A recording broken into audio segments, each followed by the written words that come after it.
Tem um DVD que saiu no ano passado, foi na casa do João que foi lançado, DVD musical, que é com animação, desenho animado, que é da série Naninil, que tem jongo, carimbó, rancheira gaúcha, baião, e que é voltado para o público infantil, para pensar musicalização infantil, pensar sala de aula, dentro da sala de aula, fora da sala de aula também.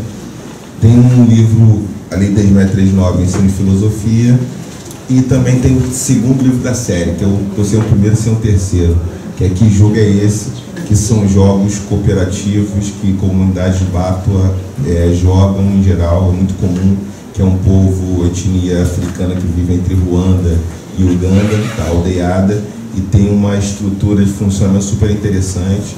E aí nessa história as crianças visitam essa região e vão trocar uma ideia com essas crianças que são Batua, que vão falar sobre as formas como elas brincam, como elas se alimentam, como elas fazem a sua vida. É bem leve um livro, esse aqui também é infantil.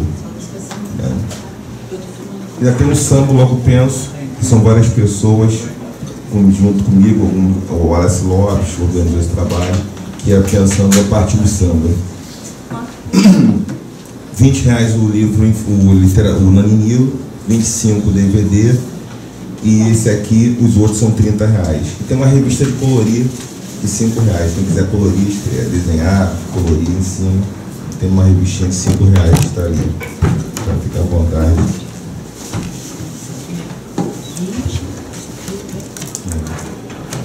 25, 20, tem uma revistinha por aí. Agora tinha assim,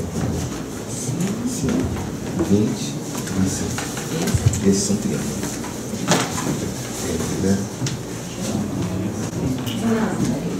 Olá. Queria te fazer uma pergunta. Eu estou com o seu livro aqui. Sim.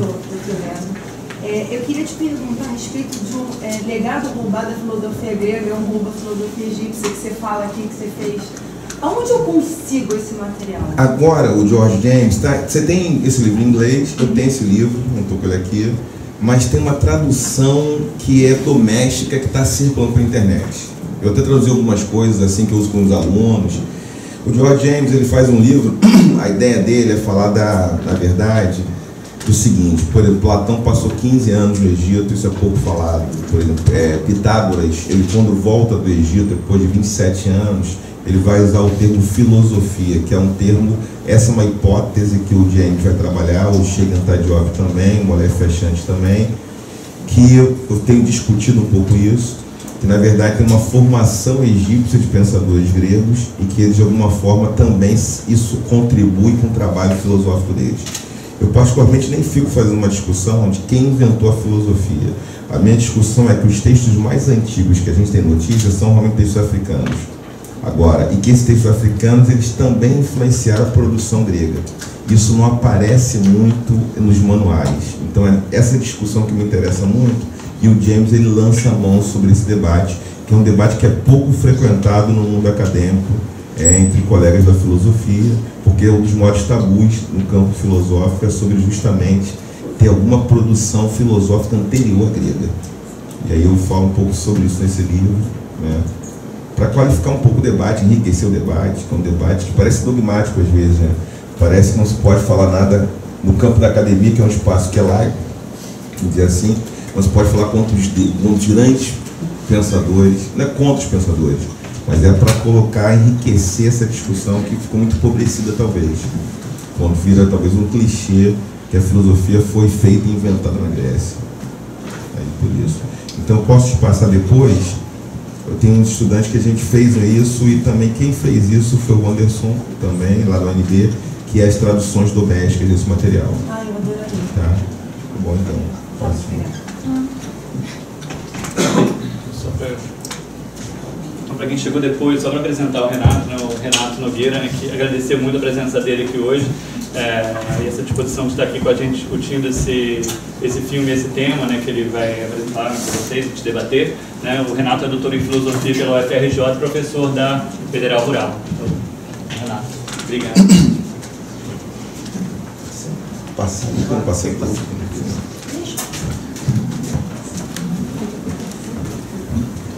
Vou falar um pouco com slides, tá? Então, a minha proposta é falar um pouco, não vou fazer uma conjectura sobre o filme muito longa.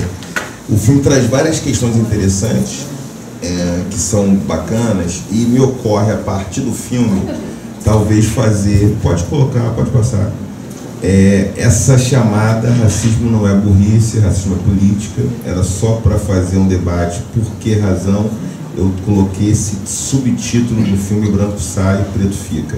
Por uma razão.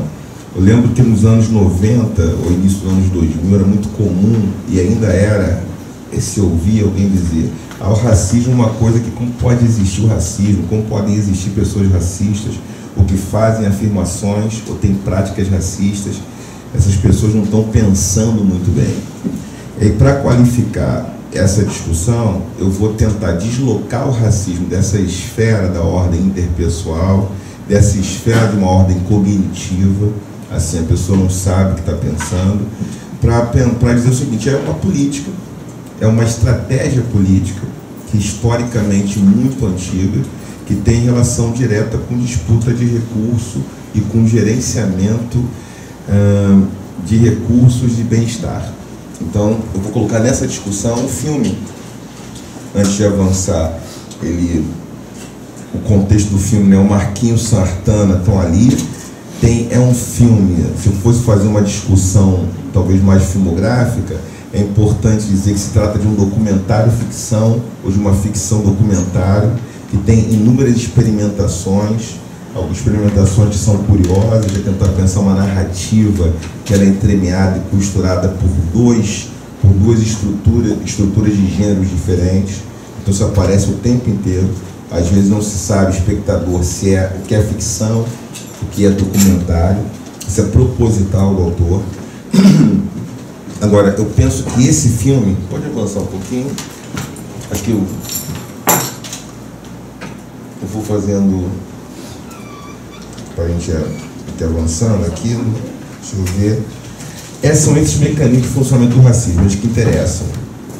Eles que interessam, e me parece que tem uma questão, pegar uma questão bem específica sobre esse filme, que tem a ver com uma pintura, que eu acho que vale a pena colocar para vocês. A pintura próxima é uma pintura do Modesto Brocos, de 1895. Eu penso que esse trabalho ele tem muito a ver com a narrativa desse texto. Pensando a imagem como um texto, a leitura desse texto diz o seguinte: o homem negro não tem lugar na sociedade brasileira. Isso está colocado por vários elementos que aparecem nas sociedades multirraciais em todas as regiões do mundo, sociedades multirraciais, interculturais ou multiculturais, entre aspas aqui, em que tem uma história de colonização, como é que as pessoas foram inseridas nesse processo. Eu queria até comentar depois da 13ª emenda dos Estados Unidos, que ela também é interessante, que ela traz isso à tona também. A Redenção de Cã é uma obra pintada pelo espanhol Modesto Brocos, e essa pintura que ele faz tem a ver com uma ideia que aparece no texto bíblico. Vou falar de Bíblia também, eu acho que é importante falar da Bíblia, porque ela traz elementos que têm relação direta com uma interpretação que as sociedades ocidentais vão dar, que é uma interpretação racialista, uma interpretação de monopólio de gestão de recursos. O Olavo Bilac fala justamente como essa criança vai apagar aquela nódoa que está no filho de Noé, que é Cã. O que significa isso? Tem uma produção de um imaginário que os homens negros são os grandes vilões dessas sociedades multirraciais, e que, se a gente for fazer uma leitura do Gilberto Freire, algumas leituras da antropologia brasileira no século XX, tem um projeto de embranquecimento que ele está em todas as sociedades multirraciais, Estados Unidos, no Caribe, ou seja, trazer os trabalhadores europeus para a América, para que eles possam, de alguma forma, melhorar a produtividade. Isso está colocado ali, isso é uma estratégia política. E a novidade, quando é do Brasil, é que isso tem muito a ver com um projeto de relação interracial de homens brancos com mulheres negras e a ideia de que aquilo que o Renato Sclia e o Monteiro Lobato falaram no século XX, que seria, em 2012, com esse projeto, não terá mais população negra no Brasil. Isso está dito numa carta com o Renato Sclia, médico, eugenista, que tinha uma amizade com o Monteiro Lobato. Eles fazem essa colocação. O projeto era em 100 anos, eles falam isso está sendo falado em 1912, a população negra teria acabado. Obviamente que está em jogo nisso tem a ver com vários elementos. Um elemento é o patriarcado, a ideia de patriarcado que atravessa a nossa constituição de sociedade, que tem a ver com, que também é um patriarcado patrilinear, ou seja, o nome masculino no final das contas. Ou seja, o homem que dá um nome, e nesse sentido essa relação interracial fazia isso, limpava o sangue e dava um nome no final. Por isso que aquela imagem, para quem não está vendo muito bem, a mamãe, essa é a sogra daquele homem branco, a filha dela é parda, vou falar sobre isso, aí a neta já nasceu branca, porque o pai é branco. Avança um pouquinho. Em termos oficiais, o Brasil opera com 5 categorias cor-raça: preta, parda, indígena, amarela e branca. Uma categoria política negra, ela aparece no Brasil depois, que é a somatória de pretos e pardos. Historicamente, pardo assumiu um outro sentido. Se a gente for pensar lá o século XVIII, o século XIX, por exemplo, a Francisca da Silva, quando ela vai viver com João Fernandes, contratador de Diamantina, ela era preta de nascimento. Ela vai viver com ele, ela assume um documento de parda, porque ela passa a ter o quê? Uma vida que pode ter propriedade privada. Então, historicamente no Brasil, o pardo não tinha relação direta com tonalidade da pele, mas isso se modifica e no século XX passa a ter muito mais a ver com tonalidade da pele. Agora, tecnicamente, em pensar os documentos históricos, os pardos eram pretos alforriados que podiam ter direito à propriedade. Então, isso vai se modificar, isso é muito dinâmico. E, historicamente, o movimento social, o movimento negro, vai depois fazer essa categoria política, a categoria negro, vai reabilitar o termo negro, que é o somatório de pretos e pardos. Pode avançar, por favor. Tem que passar, pode passar bem, vai ter uns efeitos, pode tocar. Não, tudo bem, volta, por favor. Só um. Eu acho que é importante essa dissertação da Flávia. Não sei quem conhece o trabalho da Flávia. Opa, avançou. Depois a gente volta. A Flávia Pinto fez uma dissertação de mestrado chamada de Pele Escura e Tinta Preta, a Imprensa Negra. Não sei quem conhece esse trabalho, um trabalho magistroso, magistral, muito bonito o trabalho dela. E tem um trecho que eu acho que vale a pena ler para vocês, só vou ler esse trecho. Eu estou falando que isso tudo tem a ver um pouco com o filme. Porque o filme foi o quê? Branco sai, preto fica, e foi um exercício de violência deliberado, institucional, contra jovens negros que se divertiam. Está bem explícito. Como se pode explicar semelhante anomalia? Muito bem, respondemos nós. O europeu na fazenda Marte, o clima, o sistema de alimentação, o trabalho agreste fazem com que ele, depois de um ano de trabalho, no qual forra um peculiozinho, se retire para a cidade, tornando-se um negociante em qualquer escala. No estado de São Paulo, há uns 300 mil trabalhadores europeus nas fazendas, os quais não dão vazão ao trabalho que em 1887 era feito com folga por 100 mil pretos. Todos os dados, isso é interessante, a imprensa vai mostrar isso, a produção escravizada era muito mais poderosa, muito mais produtiva do que a produção dos imigrantes. Isso é um dado importantíssimo, porque uma das principais falácias era que os imigrantes italianos e alemães vieram para o Brasil para melhorar a produtividade. Se a gente pega os dados da época, a produção de 87, dos 800, era muito maior que a produção dos 900 que os italianos e alemães tinham no início do século XX. Isso quer dizer alguma coisa, quer dizer que essa falácia tinha relação única, direta, exclusiva com o projeto de branqueamento. Pode avançar um pouco, pode atrasar? Subir? Pode subir o próximo, por favor. Foi não, peraí. Não, é isso mesmo, é isso mesmo. Em 1935, eu vou mostrar aqui um documento histórico, um pouco de história, a pena de morte era permitida. Isso é importante. A pena de morte era permitida para escravizados e escravizadas. Isso é um dado histórico importante, ou seja, o Brasil teve pena de morte oficialmente até 1889. A extinção veio na República. Eu não sou historiador, eu flerto com a história para fazer essas incursões, tá bom? Em 1890, e aí depois vai ficar mais agravado ainda, a imigração africana era proibida, tá? Ou seja, baixa-se uma lei, e isso pode avançar. E depois, em 45, isso fica mais explícito ainda. O estrangeiro que pudesse vir tinha que ter ascendência europeia. Então era obrigatório, não era permitido. Os pretos que vieram para o Brasil, nos anos 30, 40, meu falecido avô, por exemplo, paterno, foram clandestinos, porque eles não podiam vir oficialmente. Vieram alguns, vinha numa situação que era de clandestinidade. Isso é interessante para pensar algumas questões em relação a esse lugar de uma sociedade multirracial. Vieram de onde? Oi? Vieram de onde? Tem gente de Angola e Moçambique, principalmente. Angola bastante.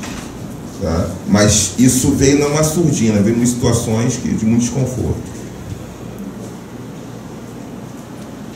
Mais um pouquinho, estou falando de alguns eventos históricos que são... O que eu quero pensar, o meu objetivo, a partir do filme, é pensar uma das páginas mais difíceis da história do Brasil é justamente a escravização e como a gente trabalha com o resultado ou as maneiras como essas práticas de exclusão sistemáticas, como a gente trabalha com isso. Então, um dos pontos mais desagradáveis para a gente trabalhar na história do Brasil é justamente isso. Um dos temas mais difíceis de pensar são as relações étnico-raciais no Brasil. Como pensar as relações étnico-raciais? De que maneira? Como? Eu queria só citar esse fato, que eu acho que é interessante, que é a Revolta das Carrancas. Quem é historiador conhece isso bem, que foi em 1833. Foi um dos maiores levantes de escravizados. Ocorreu em várias fazendas, começou na Bela Vista, com várias lideranças de africanas e africanos que tinham acabado de vir para o Brasil escravizadas, e também de aquilo que se chamava de crioulos, que eram os africanos, os nascidos no Brasil. O que é interessante em pensar é que, algum tempo depois, justamente foi o 13 de maio, que era a data simbólica mais forte, ele vai ser a data escolhida para a assinatura da Lei Áurea. Isso é alguma coisa que a gente pode problematizar e pensar quais são os sentidos, qual a função da assinatura da Lei Áurea, porque quando eu pergunto para os estudantes na universidade, ou no meu tempo de professor de ensino médio fundamental, eu perguntava o que tem no dia 13 de maio, 97% respondia abolição da escravatura. E talvez aqui metade da plateia possa não estar lembrando da Revolta das Carrancas. E foi um fato que durante muito tempo ressoou na história do Brasil como alguma coisa extremamente significativa, inspiradora para... Pode avançar. Isso aqui é uma pintura, o 13 de maio, o 13 de maio em questão, né? Pode... Então, o filme Branco Sai, Preto Fica, um entendimento possível. Eu lembro da 13ª emenda, que virou um documentário, que a Oprah Winfrey participa, vários artistas afro-americanos que participaram do documentário, que fala da 13ª emenda. A 13ª emenda, ela traz uma questão importante que uma autora que trabalha com currículo afro-americana, que é a Gloria Ledson Billings, ela trabalha com a ideia de que um dos elementos centrais para entender as relações étnico-raciais é a noção de propriedade. Os corpos africanos eram propriedade privada de outras pessoas. Se a gente não fizer essa relação com a ideia de propriedade, que é um dos baluartes também das sociedades capitalistas, entender que algumas pessoas, alguns grupos humanos foram sistematicamente zoomorfizados, animalizados e transformados em propriedades privadas, isso tem uma das raízes fundamentais para a gente compreender que as relações raciais ela permanece um dos entraves a uma sociedade democrática e plural. Essa é uma questão importante no meu entendimento, na minha leitura. E o filme Branco Sai Preto Fica, isso aparece nessa cena com ficção documentário de jovens que são molestados pelo Estado, porque aqueles policiais ali representam uma compreensão do Estado brasileiro. E o que vem em seguida, né? Pode avançar? Pode avançar, acho que coloquei para dar uma lida. Eu acho que isso é só para ilustrar, né? O James Watson, ele faz uma fala em 2007, ficou muito conhecida, ele é prêmio Nobel, ele sequenciou o DNA humano, ele coordenou várias pesquisas, era um gênio aos 22 anos de idade, e ele faz uma fala que tem relação, que é uma fala que depois aquilo até coloca em xeque, porque ele fez uma fala tão racista, quando ele disse que não gostava de trabalhar com pessoas negras, porque não sentia o gabarito com pessoas brancas. Tem relação direta com alguma coisa que não é da ordem do intelectual. Então, isso é só para esvaziar um pouco essa noção de que a gente pode resolver as relações étnico-raciais, a gente pode debater o racismo só dizendo que todos são iguais, que esse problema é só de cognição, que é só de interpretação, porque é óbvio que todas as pessoas sabem que todos os grupos étnico-raciais que existem no planeta Terra são seres humanos, com sangue, com cérebro, com plasma. Não se trata disso. Se trata de quem, então? O que se trata ali? Uma coisa importante, eu estou falando, são vários pontos, desqualificar a noção de racismo reverso. Tem uma autora estadunidense, branca, a Mackintosh, que ela dá uma bela contribuição num livro que não está traduzido para o português, mas é um belíssimo livro, em que ela vai discutir os privilégios da branquidade. Ela vai fazer esse trabalho com muita consistência, em que ela vai elencar inúmeros privilégios. Então, dentre algumas coisas, eu coloquei ali para vocês podem ver nessa tela agora, tá? Ou seja, uma pessoa branca nunca fala em nome do seu grupo, uma pessoa branca nunca carrega a culpa por uma ação grupal. Exemplo, eu comecei a escrever um texto, a minha mãe nasceu em 1950, ela tem 66 anos agora, vai fazer 67, e eu tenho uma filha que nasceu em 2014. O que elas têm em comum? Elas nasceram em anos que teve Copa do Mundo no Brasil. E uma coisa interessante é que a imprensa condenou o goleiro Barbosa pela derrota na Copa de 1950.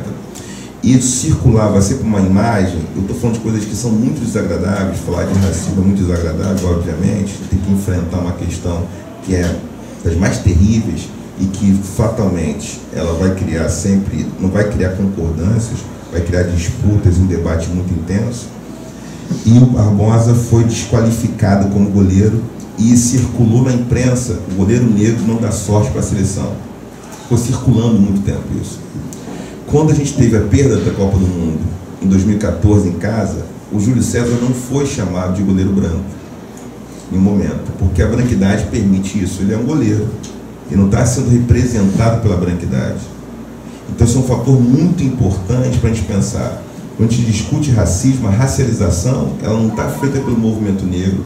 A racialização está instituída pelas relações sociais já estabelecidas, que tem relação direta com o racismo, que atravessa a escravização, que atravessa uma acumulação do capital. Pode avançar. Essa autora me interessa muito, ela é pouco lida no Brasil ainda, não tem tanta gente lendo essa autora, mas essa discussão que ela faz, eu coloquei um ponto, que os seres humanos, no contexto da escravização, são transformados em propriedade. Ali está um dos cernes importantes para pensar. Se você não tanto que a 13ª emenda que ela faz, não era mais possível o trabalho escravo nos Estados Unidos. Os sulistas fizeram o quê? Estadunidenses. A 13ª emenda propiciou que se pudesse manter o trabalho escravo, desde que esse homem negro fosse criminoso. Então, a criminalização, e o governo do Bill Clinton, por exemplo, ele ampliou profundamente as vagas no sistema penitenciário. Detalhe, a população negra nos Estados Unidos é cerca de 13%. E os homens negros nos Estados Unidos, a cadeia estadunidense, tem mais de cerca de 70% dos presidiários são homens negros. Isso é muito curioso. É quase 60 alguma coisa. É muito impactante essa desproporção. Como tem tantos homens negros, mulheres negras são quase metade. Batem quase metade. Como tem tanto homem negro preso. Como pode isso? Então tem uma política deliberada que ela teria relação direta com o imaginário, que tem a ver com aquele texto da Célia Castro, Onda Negra, Medo Branco, que produziu os predadores e os grandes vilões. Tanto que essas metáforas em que reforçam a zoomorfização dos corpos negros pela performance de sexualidade, pela capacidade de força, elas só confirmam essa tese, por exemplo. Só vão confirmar isso.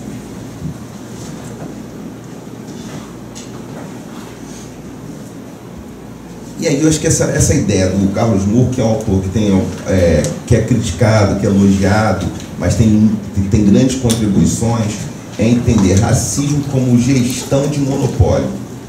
Racismo tem a ver com gestão de monopólio. Historicamente, grupos humanos entraram em disputa e um dos critérios para essa disputa foi o fenótipo. Alguns grupos humanos fizeram o seguinte: o fenótipo é o critério.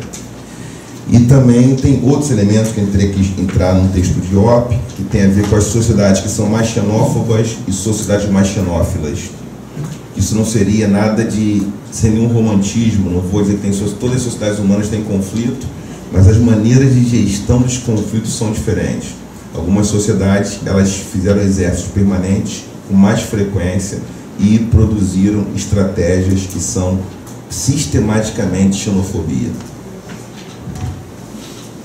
Isso aqui é as três dinâmicas convergentes que é importante o Carlos Moore para entender a fenotipização, como é que o fenótipo se torna um critério fundamental, ou seja, a gente sempre discrimina e a discriminação ela pode ser mais positiva ou mais negativa.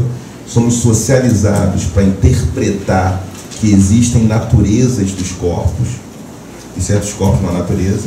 Isso vai ser uma questão chave na maneira como nós nos relacionamos socialmente. Ou seja, de que modo a gente é relacionado. Por que razão eu digo isso? A gente nunca encara apenas o conteúdo. Forma e conteúdo são indissociáveis. Qualquer teórico da arte vai dizer isso. São indissociáveis, não é isso? Então, por exemplo, vocês não encaram só o que eu digo, meu conteúdo, ou os títulos que eu tenho de doutor, de pesquisador, as publicações que eu faço. Eu sou um homem negro que sou visto por vocês. Exemplifico. Uma performance, ela sempre tem na recepção o recorte fenotípico de gênero e sexualidade. Exemplifico. Se um homem branco fizer um discurso sobre gastronomia e ele tiver sobrenome e sotaque francês, do ponto de vista das relações de recepção, a audiência, a plateia tenderá a dar mais confiança do que se for uma senhora, uma mulher negra, que tem um sotaque nordestino falando de alta gastronomia. Porque nos circuitos sociais já circula uma imagem que está socializada, reinterpretada, revitalizada, de que a alta gastronomia ela tem um lugar de nascimento, que ela tem um fenótipo, que ela tem um gênero, que ela tem uma assinatura. Então, ainda que ela faça uma bela apresentação, provavelmente o crédito que ela vai ganhar é menor do que se for um homem chefe de cozinha. Exemplifico. No Brasil, o protagonismo da gestão da comida, da culinária, sempre foi feminina e negra. E quem cozinhava no Brasil foram mulheres negras escravizadas. Na história do Brasil, de 1530 para cá. Só que os grandes chefes de cozinha, pegar os 15 maiores chefes de cozinha, são homens, uma maioria são homens brancos. Eu estou querendo dizer com isso que o que está em jogo é que nós somos socializados, interpretamos alguns estereótipos, alguns estigmas. Isso tem relação direta com uma tese que o racismo é gestão de monopólio de recursos. Isso facilita a entrada de alguns grupos. Numa sociedade que tem a disputa de recurso como chave de sobrevivência de alguns grupos, eleger um fenótipo inimigo era alguma coisa muito importante. Essa racialização tem a ver com as Copas. A própria Olimpíada, ela tem essa imagem, né? Você pega os anéis olímpicos, eles têm cores. A Europa Ocidental com uma cor azul, né? Um sangue mais azul. A América Vermelha, que seria a terra originária dos povos indígenas, ameríndios, povos vermelhos, amarelo. Avança para... Isso tem a ver com uma ideia do Carlos, que é um médico alemão, que sistematizou uma teoria que já circulava na Europa do século XIX. Não sei quem conhece. A Europa dos povos do dia e da noite. Então, os povos do dia eram os povos caucasiano-europeus, os povos do crepúsculo oriental são o da Europa Oriental e asiáticos, árabes e seus descendentes, e tem os povos do crepúsculo ocidental, ameríndios e seus descendentes, os povos da noite, que aí seria a escala de humanidade menor. Então teriam graus de humanidade até chegar aos povos do dia. Por isso tem uma escala. Dentro da própria branquidade tem aqueles que são os brancos, que estão mais perto do dia, os que são do crepúsculo. Isso tem uma escala ali que está embutida na maneira como a gente encara a sociedade. Pode ir.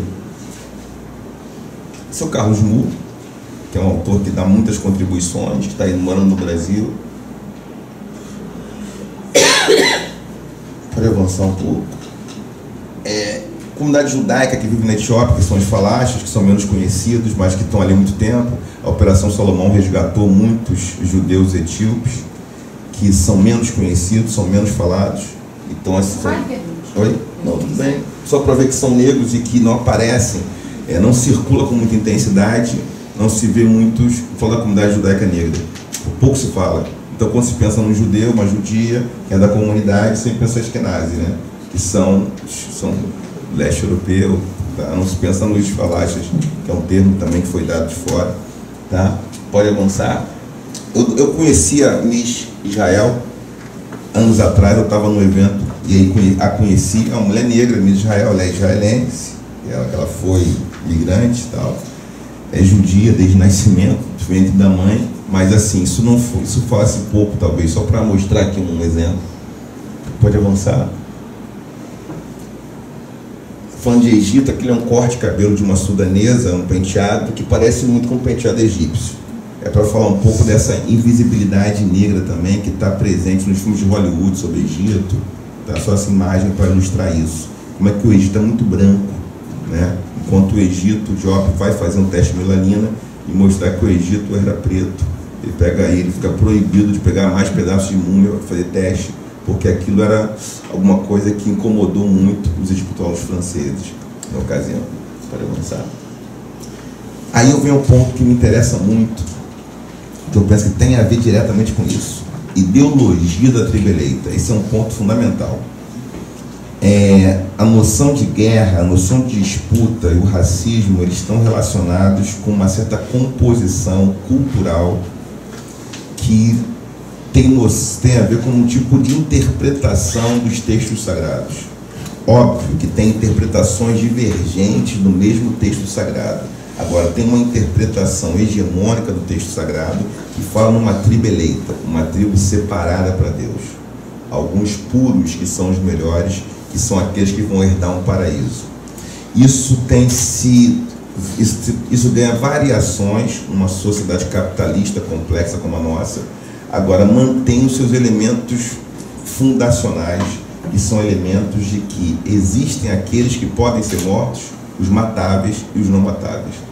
Existe a morte que pode e deve ser chorada. Isso tem a ver com o filme, porque no filme alguns podem apanhar, alguns podem ser mortos. Está em Brasília, Ceilândia, e o policial tinha convicção: os brancos saem, eles são alguém, que eu não posso fazer isso, os pretos ficam. Esses podem apanhar, esses não vai ter uma repercussão perigosa. Ideologia familialista, família burguesa, zomorfização, disputa territorial, Voltaire e redenção de campo. Pode avançar, se será esse. Esse é um dado importante. De 87 a 1950, mais ou menos 4.000 pessoas foram linchadas, maioria homens nos Estados Unidos. Interessante que eram 20% da população negra dos Estados Unidos, ela caiu para 13% no século, por agora, 13%. Porque tem a ver com o projeto de embranquecimento, que é uma discussão que aparece com o Abdias do Nascimento, faz um debate sobre isso, o genocídio da população negra tem relação com isso, a branquidade como norma. Então isso está muito presente. Acho que faltou um negócio, volta lá um pouquinho, volta um. Esse vem aqui, volta lá, não, vai, avança um pouquinho. Vai no outro, não, então saiu, perdi um, não tem problema. Eu tinha um trecho, não, sempre tinha um trecho da Bíblia que eu coloquei em Deuterônimo, que era para falar justamente sobre essa ideia da ideologia da tribo eleita. Então, essas ideias que eu acabei de apresentar, que eu posso fazer uma costura aqui em torno delas para que a gente possa conversar. O que está em jogo nesse quadro? O que o filme nos permite pensar?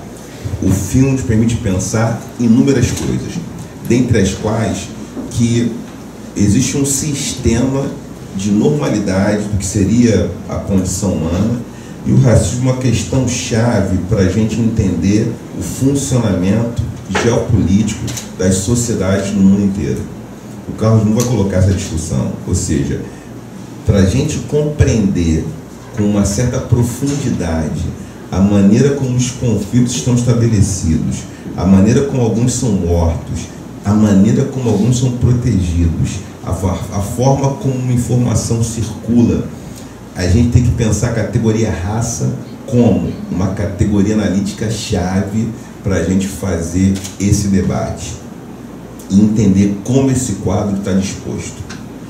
A primeira ideia, uma das ideias centrais, quando eu falei de ideologia da tribo eleita, é uma noção de que existem alguns que são mais puros e que têm um direito divino ao paraíso. Esse paraíso, ele ganha novos contornos, como se tornar classe média, ter uma vida decente, ter segurança, ter acesso à informação, aos bens de consumo, e outros não têm esse acesso. Ou seja, algumas sociedades, elas se baseiam naquilo que o Diop falou que era um berço do norte. O berço do norte, para o Diop, era um berço de sociedades patriarcais que fizeram exércitos permanentes, que precisavam ter um inimigo, porque elas acreditavam que o recurso, por ser restrito, é necessário historicamente brigar por recurso. Eu preciso brigar por recursos, sempre. Eu tenho que ter um inimigo para trabalhar, para lutar contra ele.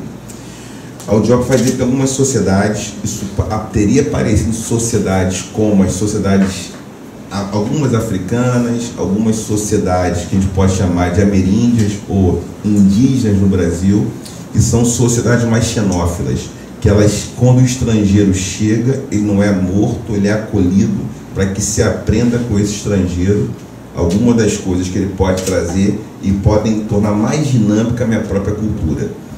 Isso não quer dizer de modo romântico que algumas sociedades não têm conflito, mas como eu tinha dito antes, elas fazem a gestão de maneira diferente. Ou seja, se a gente quiser pensar o racismo, e essa é uma das discussões mais difíceis, talvez não adiante só pensar em inclusão, porque está no último parágrafo, no último texto ali, eu falo de uma inclusão diferencial. Tem dois autores, um autor que é interessante, que é o Michael Hart, e o Michael Hart escreveu com Tony Negri O Império. E o Michael Hart vai falar de um racismo novo, que é um racismo contemporâneo, e que ele sabe que não tem raça, mas ele entende que a cultura fica no lugar da raça. Ou seja, existem outros formatos, outras formas de fazer a gestão do espaço, fazer a gestão da vida. O que está em jogo é como a gente faz a gestão das coisas. E exemplifico. Um dos problemas nas teses de algum desses autores que eles colocam é o fundamentalismo eurocêntrico. O que isso significa? Que para todas as demandas humanas, as melhores saídas são sempre do berço europeu. As saídas são judaico-cristãs, As saídas são os modelos de gestão democrática do mundo europeu, que foi dado pela Revolução Francesa, no modo de produção da Revolução Industrial, tudo viria nesse lastro. E a grande discussão do antirracismo não seria apenas incluir as pessoas, mas pensar que tem outros modelos que podem fazer uma gestão mais interessante da vida. Exemplifico um caso interessante. A gente pensar, eu vou falar aqui muito rapidamente, coisas que são hipóteses e teses de trabalho acadêmico. A gente fizer uma leitura, e aí tem a Luciane que é psicóloga, da psicologia pode ajudar melhor, psicologia de massa. A gente for fazer uma análise de comportamento de massa, a gente pega alguns casos de garotos, adolescentes que usam arma de fogo e que matam colegas na escola e se matam depois. É muito comum, ciclicamente, nos Estados Unidos da América, acontece que jovens de 16 anos, 15, brancos, negros, geralmente meninos, matam e depois morrem, matam alguém. Existe uma preferência por socializar os meninos a partir de um estereótipo da força e do herói. Isso é muito marcante nas culturas ocidentais, principalmente.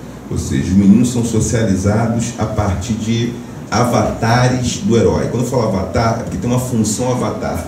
Toda criança faz um percurso dramático vestindo um personagem. Homem-Aranha, Mulher Maravilha, Branca de Neve. Não adianta pintar de preto, porque isso não vai incluir só. Tem uma outra questão em jogo. Uma outra questão em jogo é quais são os valores, os dispositivos de gestão desses avatares. Exemplo.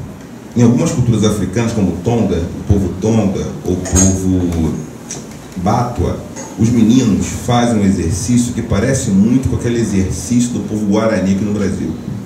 O que é dito? Um garoto, quando faz a idade, que seria aquela idade que a menina tem menstruação, ele passa por um ritual para que ele possa aprender a não achar que é só guerreiro. Então o menino faz um ritual para que ele possa entender que ele também pode ser guerreiro, mas não só, de modo que ele nunca acredite que a frustração se responda a partir da violência. O que significa isso? Significa que os rituais, as pessoas não são convocadas a não responder às suas demandas como se elas isoladamente tivessem repertório para responder isso. Os rituais servem para isso. Ou seja, você não passa por uma situação de vida solitariamente. Você passa por uma situação a partir de um acompanhamento comunitário. Isso faz uma diferença na maneira como você resolve e soluciona os seus problemas. O que eu quero chamar a atenção é que algumas tecnologias sociais africanas, ameríndias, elas são pouco conhecidas e elas talvez na mesma negociação poderiam ajudar a solucionar algumas demandas contemporâneas. Essa é uma aposta que talvez tenhamos feito muito pouco. E talvez seja essa alternativa mais radical para a gente pensar a ruptura do racismo. Como pensar contra o racismo, como pensar a homofobia, como pensar o sexismo, de que maneira? Pensar que tecnologias alguns povos têm feito há muito tempo que dão conta de responder essas demandas. Porque algumas sociedades só conseguem operar através da ideia de destruir e conquistar. Isso está dado para algumas culturas. Então, como a gente é socializado, interpreta, ressignifica isso, isso nos atravessa. Tanto que a gente continua com a ideia dos heróis. Os heróis são muito fortes. Não que não possa ter herói, mas por que só herói? Então, esse filme me suscita essas questões também. Eu fiz um pupurri aqui, passando para cá, para lá, elementos históricos, tá? Porque a minha intenção é provocar um debate, pensar que sociedade queremos. Para que essas coisas não se repitam, a gente vai precisar reconhecer que aprendemos pouco com culturas africanas, que é necessário investigar isso, que é necessário criar outras possibilidades de gestão de conflito, outras possibilidades de relacionamento, e que à medida que a gente apaga algumas culturas, a gente acirra o conflito, a gente acirra a impossibilidade de que a gente possa responder o conflito de uma forma diferente, que não é com perdão, mas com a reparação, que é uma gestão que muitas comunidades africanas fazem. É necessário reparar, é necessário que a gente consiga trocar de maneira diferente. Então isso é um pouco, o filme suscitou muito isso, o filme, porque branco sai, preto fica, está muito explícito. Quem pode apanhar, quem pode morrer, quem tem direito à vida, quem é o grande vilão, quem é que tem espaço na sociedade, que não tem espaço, como isso está colocado, de que maneira está colocado. Então eu desloquei um pouco do filme, mas pensando o tempo inteiro que o filme é um exemplo desse cenário internacional. Então, esse varejo do filme, eu estou pensando no atacado. Tem uma questão que está no atacado aí, que é essa questão seguinte: como nós criamos condições para que alguns tenham acesso aos recursos produzidos pela humanidade e impedimos que outros tenham acesso a esse recurso.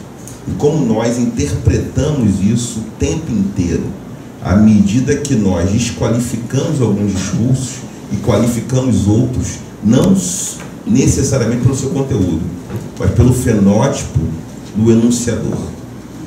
O fenótipo do enunciador, ele faz toda a diferença na maneira que a gente analisa, qualifica, dá crédito e faz circular. Então tem um grande problema para resolver, porque isso significa como a gente sobrevive, com mais medo, com menos medo, com mais ou menos mal-estar. E se a gente não discutir racismo anti-negro, a gente não consegue superar esse problema. Tá? Então, quero trazer isso, quero muito ouvir vocês. Minha proposta é que vocês falem esse tempo, agora, acho que eu falei bastante, mas para poder abrir janelas onde possamos entender que o problema do racismo antinegro não é um problema nosso, da população negra, mas é um problema mundial, e que nós todos precisamos nos mobilizar para poder pensar alternativas a uma sociedade que é racializada e que exclui deliberadamente. Deliberadamente. Eu tenho amigos atores, isso é dito toda hora, que ele fala: vou fazer um papel, tem que ver quando está escrito negro. Porque quando é assim, médico fulano de tal tá ali, fulano de tal, é tudo branco. Quando é para ator negro, tem ali um parênteses negro. Isso é um dado do casting. Quem é casting? Então, não sei quem é aquele ator, trabalha com ele. O casting diz: quem é o diretor de casting tem isso ali. Ah, esse aqui não é negro, não, dá para você fazer. Então você fica muito mais limitado em fazer um personagem. Óbvio, porque você não tem esse lugar, tem uma exclusão deliberada. Está deliberada a exclusão. Então isso é em todos os setores, obviamente. Agora, por que isso acontece? Porque historicamente alguns grupos, todos os grupos humanos, depois da socialização, uma cultura monopolista, acreditam que para que eu possa ter espaço, eu preciso transformar o outro em propriedade e preciso destruir os rivais. Então é um pouco por aí. Fiquem à vontade para perguntar, criticar. O tema é espinhoso, o tema é dos mais difíceis. Eu acho que a questão mais difícil da humanidade é essa questão. Oi. Essa semana deu uma... Só pedir uma gentileza, a gente vai passar o microfone, porque é fundamental, porque a gente vai fazer circular o vídeo depois.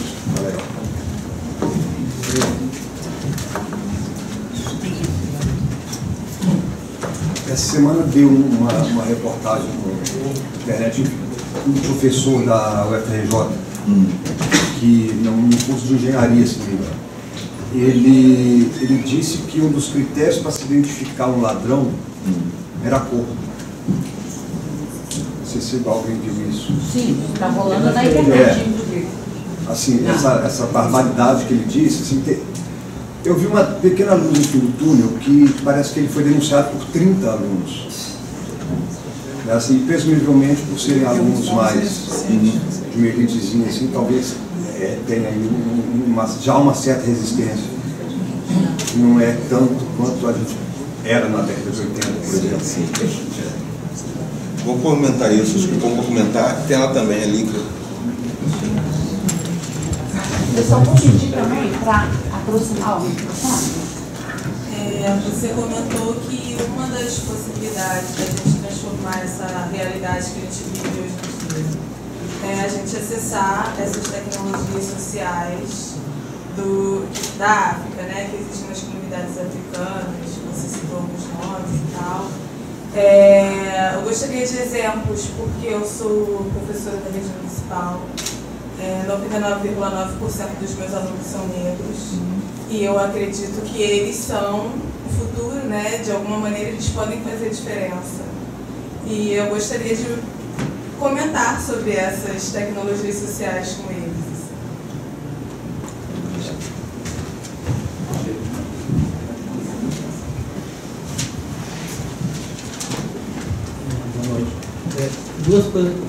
Várias coisas me chamaram a atenção. Tá? Primeiro, o filme, tá? Eu fiquei surpreso com os atores, é muito bom, tá? É muito bom, tem uma naturalidade incrível. E ele aponta para um campo que é o afrofuturismo, né? Que essa menina, tem uma menina lá em Brasília que está fazendo doutorado, tem uma menina rapper aqui que está fazendo um filme aqui na Maré, a Gel Abreu está produzindo, eles estão fazendo umas oficinas de contrapartida. Eu conheci um garoto de Angola, se eu não me engano, Espectro Lunar, que veio fazer uma pós aqui em arte e está muito interessado no tema. E eu não sei nada disso, eu só comentei porque eu tinha as informações. Já tentar para se encontrar, até eu quero botar em contato com a Gel. Tá?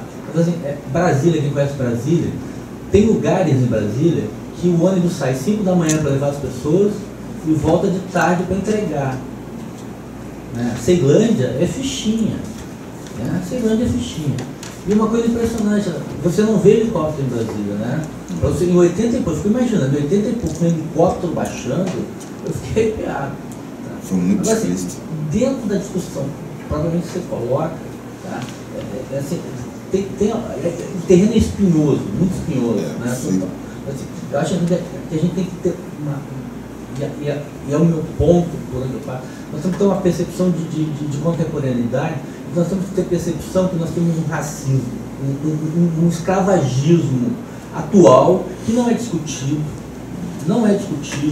tá? Nós consumimos China sem discutir a escravidão, tá? E ela está sob um outro regime jurídico. Tá? Nós temos uma realidade de povo de terra, que é mundo, que não é desconsiderado. Né? Então, me parece que dentro de uma perspectiva de reparação, tá, nós temos que considerar o outrem. Tá? Eu sou um homem branco, sou negro. Automaticamente eu sou branco. Eu tenho uma formação negra. Sou uma área do judeu negro. Né? Complicadíssimo. Tá? Então, essa perspectiva histórica contemporânea, ela tem que ser observada. Né? Nós temos que ter presente o contemporâneo, né? Inserirmos as lutas dentro da nossa contemporaneidade. De 3 por vez? Não sei. Você quer fazer 3 por vez? 3 por vez. Ladrão pela cor, eu penso que a barbaridade que ele disse está dentro do espectro possível, que eu acho importante que as pessoas coloquem o racismo, porque a gente pode debater isso. Há algum tempo as pessoas não falavam, então com internet, com informação circulando, elas vão se colocando. E eu penso que isso que ele disse é o que outras pessoas também pensam. Muita gente pensa isso, só que não teve a disponibilidade de falar. Então é interessante que ele fala. Eu acho que tem medidas legais, mas eu vejo que tem que ter medida pedagógica. Ele tem que ensinar e dizer para essas pessoas como é que se vive em comunidade. Então, assim, a gente tem que atuar de várias formas, reeducando e também punindo dentro dos limites do possível. A punição para reeducar, para restabelecer. Isso é fundamental. Então é importante que ele tenha dito isso, porque a gente faz o debate. Então esse ponto é importante. O que eles estão pensando? Então acho que é bacana isso acontecer, porque aí a denúncia pode ser: professor, vamos voltar a estudar, vamos trabalhar com orfanatos, vamos conhecer a história do Brasil, vamos conhecer a história da escravização. Vai ser importante para ele. Tecnologias, eu penso que tem material, afrocentricidade, tem muita coisa, lendo afrocentricidade. Marine Bani, você pode ler, é uma autora interessante, tem algumas coisas traduzidas. Marimba, escreve Marimba, o nome dela, o sobrenome Ani, A-N-I. Também você pode ler Sobonfu Somé, Sobonfu, S-O-B-O-N-F-U, Sobonfu, B-O-N-F-U. Aí o segundo nome dela, o sobrenome, Somé, S-O-M. Ela é burkinense, do povo da Gara. Tem algumas coisas dela, palestra, que ela está morando nos Estados Unidos, coisas em inglês. Ela é falante de francês, né? Por causa do Burkina Faso, e do idioma também local dela, que é o da Gara. Então vale a pena ler essas autoras. Tem outros, mas essas duas autoras são interessantes, acho que é um pontapé. É sobre a questão de ser branco, ser negro, né? O tema espinhoso, essa terceira questão. Eu acho o afrofuturismo interessantíssimo, o filme tem muito isso da beleza. Só que a questão do fenótipo branco negro, vamos supor, tem um avô escocês. Eu sei. Eu vou contar um caso rapidinho, tá? Eu cheguei no Rio em 99, aqui estou fazendo um trabalho com o Anderson Albudi, professor Dago, e aí peguei um quartinho, 30 gramas de maconha, botei no bolso, peguei um ônibus, um 3,90 e fui para Septiba, tá? Bacurau, 1h da manhã. Todo mundo saindo dos hotéis ali, indo para Septiba. A partir de Vila Kennedy, todo mundo descendo. Vila Kennedy tinha uma batida. Subiu o policial, me pediu desculpa, botou todos os meninos dele pra rua, deram uma jirica nos garotos, quase dizendo: pô, não foi a comigo. Então, por essa razão você tem a branquidade, nesse sentido. Então, a identificação cultural, vamos supor, pode ter um homem negro que é identificado com cultura escocesa, mas não é escocês, porque o nosso registro é fenotípico. Então, o fenótipo ele é uma blindagem ou ele é um chamariz. Por exemplo, eu tenho que ser um homem muito honesto o tempo todo. Eu sou um homem negro, né? Eu estou de barba grande, ele raspa um pouco a barba, tal, a orelha furada, o corpo com alguns desenhos, cabelo comprido. Me enxerga longe. Então, não tem esse negócio, cara, eu não tenho foco policial, eu tenho trabalho honesto, eu estou limpíssimo. Não tem como. Eu já tive situações, ser parado pela polícia, o policial perguntar. Isso é fato real, que eu vivi mais de uma vez. Eu dirigindo, na linha vermelha, o policial parou e falou assim para mim, só duas palavras: eu quero as armas e as drogas. Não sabe nem contar. Perguntou, está no espectro. Agora eu sei que está no espectro dele.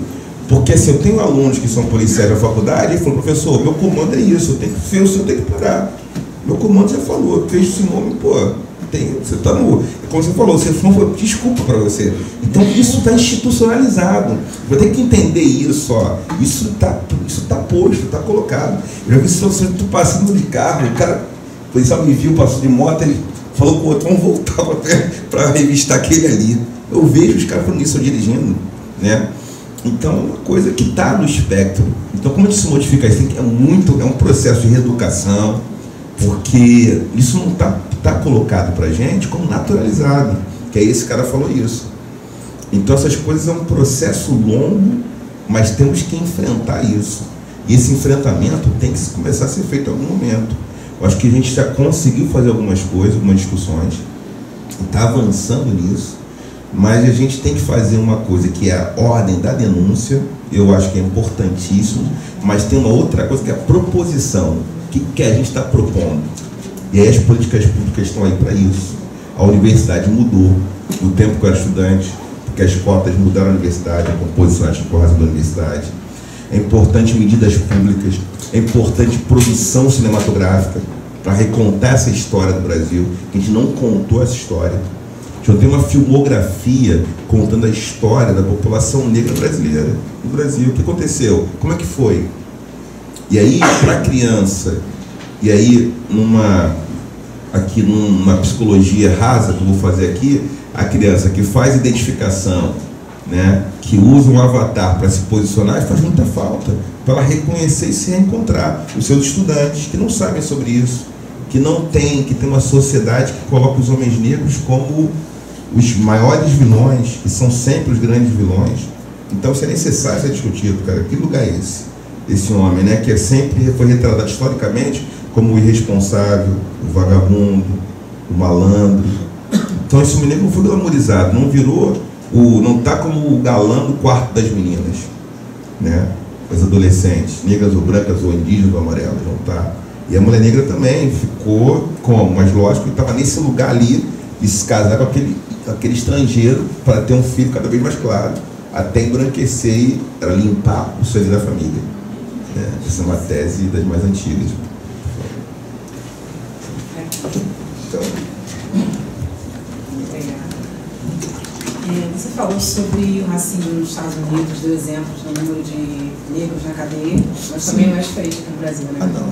Com negros e nordestinos. Eu queria que você falasse um pouco, se fosse possível, comparasse um pouco o racismo nos Estados Unidos e no Brasil. Porque eu acho que o Brasil segue muito exemplo dos Estados Unidos, mas tem alguma coisa faltando para a gente, assim, nos Estados Unidos, né? A gente conseguir se ver um pouco mais, com a autoestima mais elevada.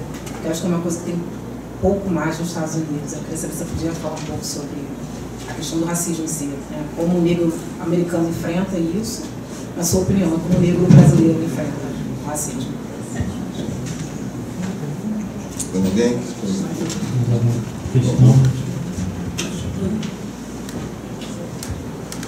Você falou um pouco sobre as crianças e a ideia do avatar.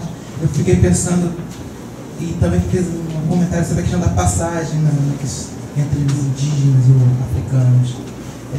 Qual seria uma possibilidade de a gente repensar essa passagem de infância para adolescência que a gente tem aqui no Brasil? Como a gente pode estar dialogando com esses jovens, com a juventude, com essa infância, para a gente tentar propor estratégias de passagens para além da violência, né?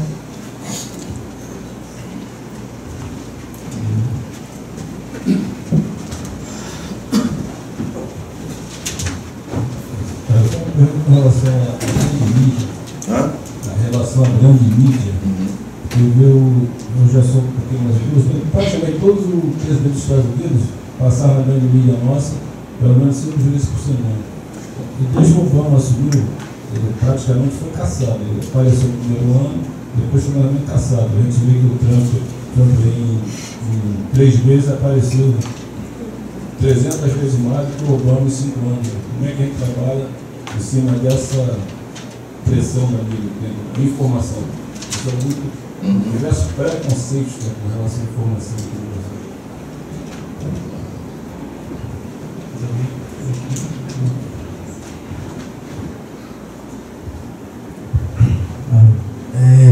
São 2 questões, colocações. Gostaria de entender mais esse processo desse avatar, né? Porque eu estudo a individuação e eu queria saber de onde que é esse conceito de avatar que você tem os arquétipos também, né? E o outro é em relação às religiões africanas, né? Afro-brasileiras, candomblé, umbanda, e como elas passam também por esse processo de racismo, né, de preconceito, e ainda mais nessa posição, acho que atual, com as igrejas evangélicas e cristãs, e como isso, enfim, gostaria que você falasse um pouco.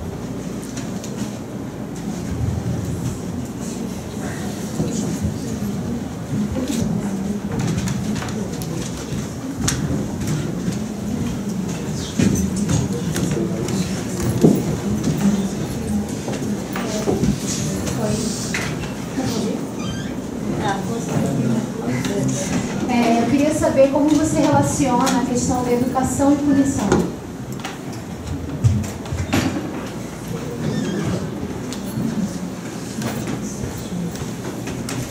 Tá bom, vários desafios, né? Primeiro, uma tese, isso é uma tese. A tua questão, né, sobre racismo estadunidense e racismo brasileiro. Uma diferença tem a ver com proporção populacional também. Essa é uma discussão, tem várias formas de enfrentar esse debate. Mas tem diferença em relação às culturas. Não tem racismo melhor, racismo pior. Racismo é racismo, tem a questão que para fazer a gestão, nas sociedades latinas, os gerentes eram população negra que tinha relação familiar com os brancos. Geralmente tinha a ver com isso. Nos Estados Unidos, a gestão era quase toda branca. Então, significava o seguinte, uma exclusão mais radical negra. Isso significava que a população negra precisou fazer uma articulação muito mais orgânica.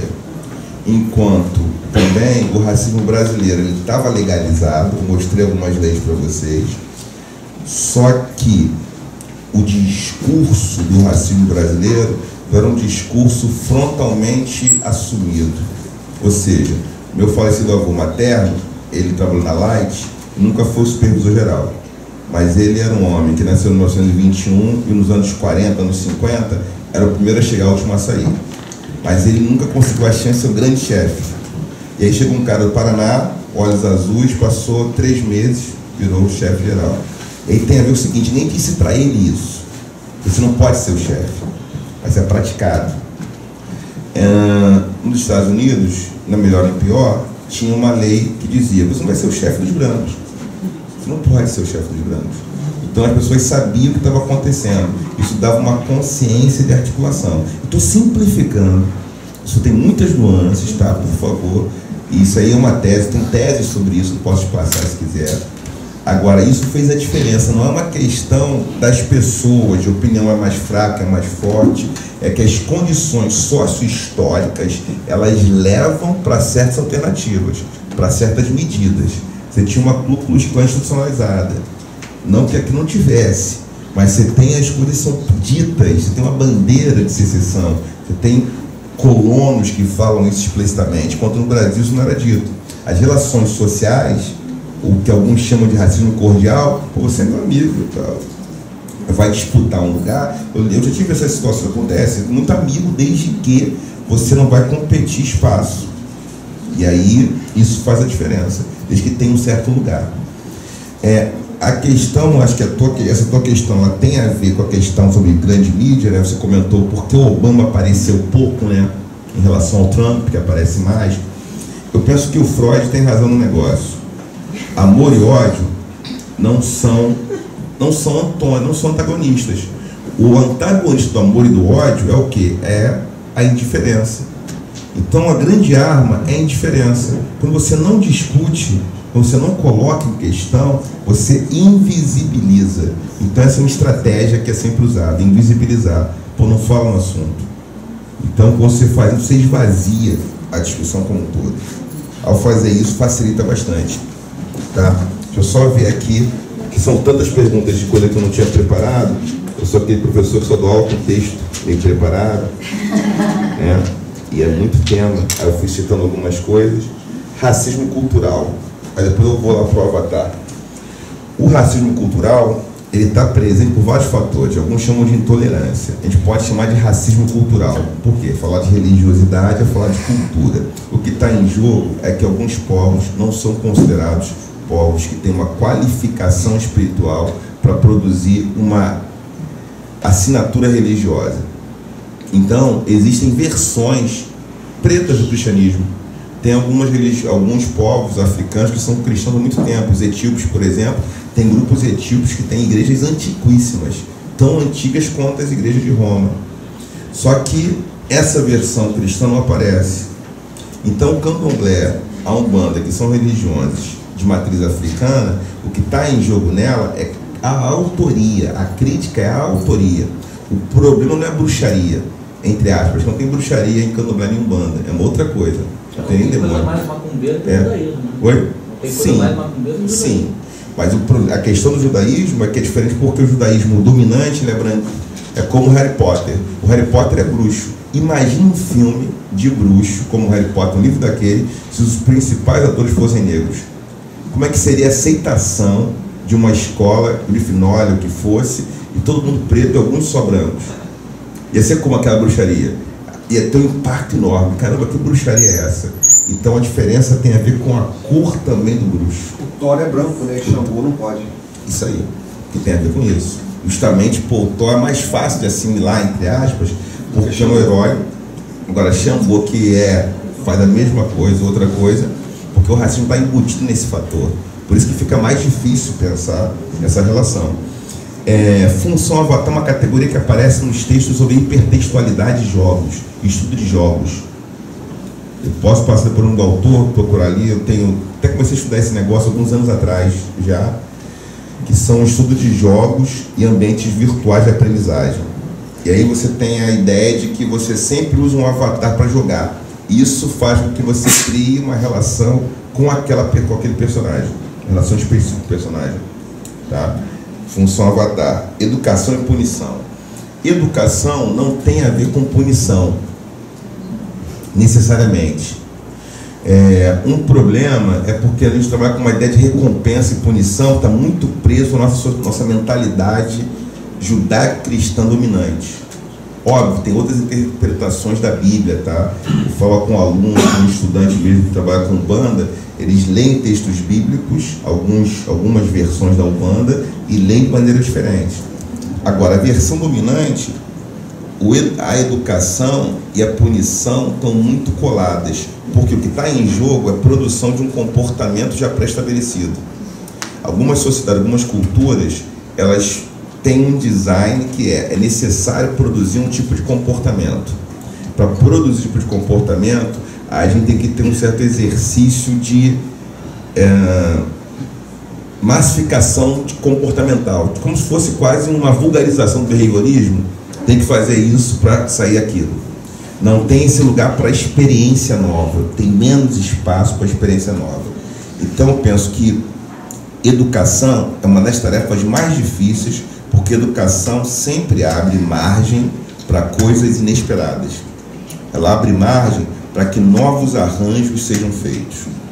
Mas numa sociedade que tem indústria cultural, numa sociedade que tem produtos que são mistificados, que tem um fetiche de uma mercadoria, é necessário criar, sim, uma certa punição. Ou seja, cada vez mais a gente foi socializado para achar que tem um tipo de corpo que é mais bonito, um tipo de corpo que é abjeto. A gente achar que tem que fazer, por exemplo, tem algumas artistas que elas têm no contrato delas rinoplastia obrigatória. Isso é um dado concreto. Rinoplastia obrigatória. Tem algumas artistas pop hoje, da música adolescente, do universo pop, que elas têm por quê? O produtor diz, você tem que melhorar esse nariz. Então tem um grau de punição aí, que é assim, como você pode ser? Porque você tem que ter esse nariz, você tem que ter esse tipo de cabelo, o tipo que for. Então eu penso que a punição tem muito mais a ver com o contexto de sociedades que estão preocupadas com maximizar a produtividade do que com sociedades que estão preocupadas em criar alternativas para resolver as demandas imanentes que aparecem. Mas para isso a gente teria que fazer um negócio. Tem uma autora que é a Ivana Lovo, não sei quem conhece a Ivana Lovo. Ela está estudando um negócio muito bonito, que é envolvimentismo, que é uma discussão que ela vai criticar o desenvolvimento sustentável. E aí tem outro autor, que é o Davi Copenauer, que é um xamã Yanomami, que está nessa discussão a partir da cultura Yanomami. São autorias que estão criticando a ideia de desenvolvimento, a ideia de maturidade, a ideia de avanço, a ideia de avançar, de melhorar, de evoluir. Então assim, não tem que evoluir nada, não tem que, para que evoluir? O que é evolução? O que é desenvolvimento? Quando a gente entra nessa discussão do desenvolvimentismo, fatalmente vai ter crise. Porque ao precisar desenvolver, temos que atingir uma meta que ela vai ser sempre um horizonte inalcançável. E tem um problema, a gente tem que superar limites. A gente não tem mais que experimentar o tempo dentro das possibilidades que a gente é. Isso é muito difícil, porque a gente está gestado, socializada. Eu estou aqui meio durkheimiano, mas não sou durkheimiano não, nem weberiano, mas assim, a gente é educado, a gente tem uma subjetividade, um modo de pensar que foi criado dentro dessa perspectiva resolver coisas para evoluir, para poder se destacar e ter os louros desse destaque. Então a gente enfrenta um grande problema que tem a ver com cultura, que tem a ver com o nosso imaginário, que é anterior às relações produtivas. As relações produtivas, as relações raciais estão dentro desse escopo, a maneira como a gente pensa a sociedade, como a gente concebe. Ou seja, por que algumas sociedades não têm prisão? São menores, que a nossa são. Mas como é que resolve o seu conflito? Como é que os povos Yanomami resolviam conflito? Resolvem hoje, sem prisão, sem presídio. Tem uma alternativa. Como que os povos zereiros resolvem seus conflitos? E não tem prisão. Como é que eles fazem isso? Primeiro, porque é uma sociedade que você não precisa ter uma coleção de objetos para poder ser feliz, exatamente feliz. Isso não passa por aí. E tem problema? Tem. Mas as pessoas não são perdoadas dos seus problemas. Elas, quando criam algum problema, elas têm que limpar a sujeira do que fizeram. É mais simples. Você criou um problema, porque a nossa ideia de justiça, ela é uma ideia que tem alto grau de complexidade. Quando alguém perde um parente, isso é terrível, ninguém vai dizer o contrário, mas a gente fala em justiça como o quê? Aprisionar o autor do crime. Algumas sociedades não falam em perdoar ninguém. O Mandela, ele era Madiba Choke. E ele, na comunidade dele, não tem perdão. Não tem palavra, nem palavra perdão existia. Não existe em muitas culturas africanas. Porque ninguém perdoa ninguém. Você me fez uma parada errada, algo errado, eu não preciso te perdoar. Tem que reparar o problema. Planta mandioca que você roubou de mim. Fica 15 luas cheias trabalhando na minha colheita. É outro formato. Não quero você preso, quero você trabalhando em alguma coisa. Ou seja, o pai não pagou a pensão de um filho, vai ser preso? Punição é ser preso? Não. A punição é cuidar da punição. A educação é cuidar do seu filho ou filha. Porque ele não cuidou do filho da filha, poxa. Então, não quero você preso. Eu quero você aprendendo o que é correr na madrugada, para levar a criança no hospital, levar na escola, estudar com aquela criança, bater bola, brincar de boneco, o que for. E a gente tem uma estrutura que é de punição. Então, não sei se a melhor saída para um pai que não paga pensão é ele ficar preso. Talvez seja ele pensar porque ele quer ser pai. Primeiramente é isso. Porque ser pai não é compulsório. Ninguém é obrigado a ser pai ou ser mãe. Então, você quer ser pai? Tem que ter alguma razão espiritual para esse negócio. Quando não tem razão espiritual para nada, e eu falo isso sendo caráter religioso, as pessoas acham que ser pai ou ser mãe, ou ter eu não sou moralista, ter uma relação sexual é uma coisa banal. Isso tem uma potência de vida incrível. Fazer sexo com alguém, ter um filho com alguém, deve querer dizer alguma coisa. Deve querer acrescentar algo naquela pessoa e em mim.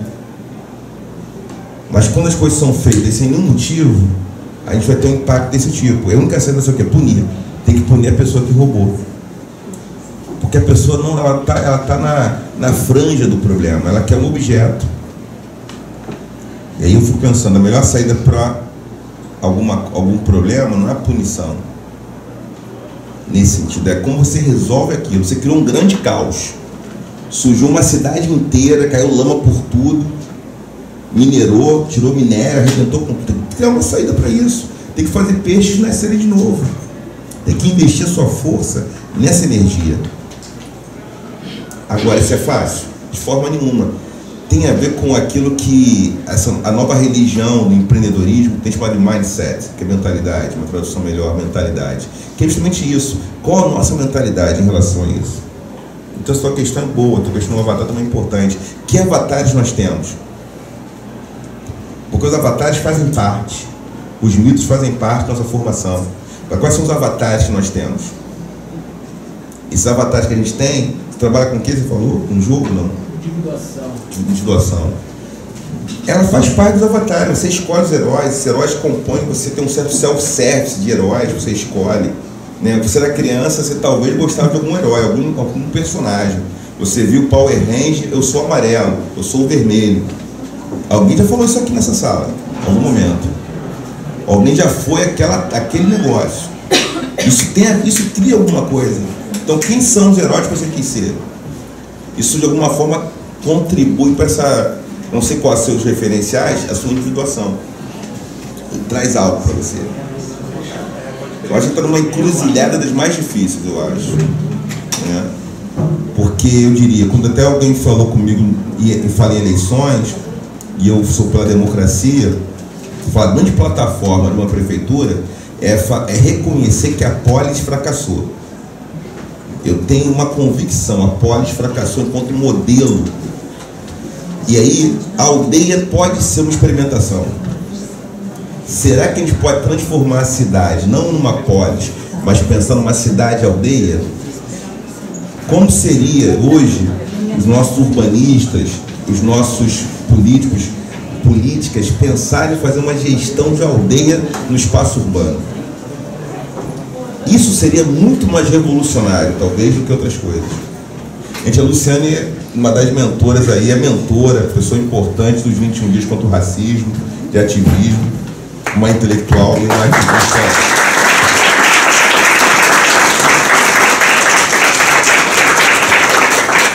Fico com convite para todo mundo no ano que vem participar dos 21 dias, sempre em março, tá? Culmina no dia 21 geralmente. E tem saídas práticas, por exemplo, às vezes, ao invés de a gente, eu acho que é importante muitas vezes, levar comida, tem grupos que fazem isso, para quem mora na rua, situação de rua, isso é importante, mas as praças públicas, elas se tornaram hortas públicas. Cada vez mais é necessário, essa ideia não estou inventando nada, mas assim, transformar a praça pública em horta pública, e que a gente possa plantar junto com quem mora na rua, para que as pessoas possam comer a sua couve, possam ter uma autonomia da sua gestão alimentar. Então a gente começa a criar outra forma de ocupar o espaço urbano. As praças têm que ser públicas, tem que ter o que na praça? Horta. O que mais? Não só... Então as pessoas não estão comendo naquele espaço urbano, criando possibilidade de ocupar esse espaço de modo que qualquer pessoa possa pôr sem alface em casa, pegar um alface. E não é para vender, é para comer. Então tem essas possibilidades comunitárias que não é porque ninguém é bonzinho ou mal. Eu não quero pensar nesses termos maniqueístas, bom ou mal. Eu penso que o problema é mais profundo que isso. Não é questão de ser bom ou ser mal. É questão como a gente pode viver sem ter medo de caminhar pela rua. Como a gente pode viver sem uma mulher ser enxovalhada por uma prática que os homens foram socializados, que é uma prática de ser invasivo. Né? Como é que a população negra pode andar sem ser olhada como ladrão, como propriedade? Onde pode criar essa sociedade? A gente vai ter que plantar horta, me parece, vai ter que fazer algumas coisas, vai ter que criar outros espaços urbanos, vai ter que criar escolas com outras emendas, e essas escolas que são difíceis de fazer, escola que tenha dança, escola que as pessoas dancem também, que as crianças aprendam matemática para pensar o seu dia a dia. E tem muita gente fazendo isso. Mas sistematizar e transformar em política pública é um desafio. É um desafio político. Esse é o desafio político. A nossa produção pode ter... Eu, como pesquisador, as minhas pesquisas ficam à vontade para dar ideia. Eu estou aqui na Amizade, né, porque é um projeto de ativista mesmo, mas eventualmente eu trabalho também com consultoria. Então acontece que escolas, teve uma escola em São Paulo, uma escola aqui no Rio, me convidou para fazer um trabalho, e o que eu fiz na escola foi o seguinte: primeira coisa, a escola na integral. A primeira coisa que eu fiz com a escola foi as crianças começam a pintar a escola. As crianças pintam as suas salas. Primeira coisa é isso. Porque a criança pinta a sala como ela quer viver essa sala, o seu colorido. E as crianças passaram a fazer hortas em que elas comem na escola o que elas plantaram, que é muito importante. E elas estão aprendendo ciências plantando comida. Estão comendo comida mais limpa, para diminuir o nutricídio. O nutricídio é uma realidade. O nutricídio é uma realidade cada vez maior. A gente come muito lixo, muita porcaria, vai morrer por isso, não tem para onde correr talvez, mas a gente pode diminuir esse impacto nutricida, que é comer coisas que são, na verdade, que não são potáveis para a vida humana. Então eu não vou nem fazer aqui, né, falar, mas tu não sabe o que é. Um monte de coisa a gente come que vai comer outra coisa. Mas não faço mal pro moralista não, tá? Sem moralismo.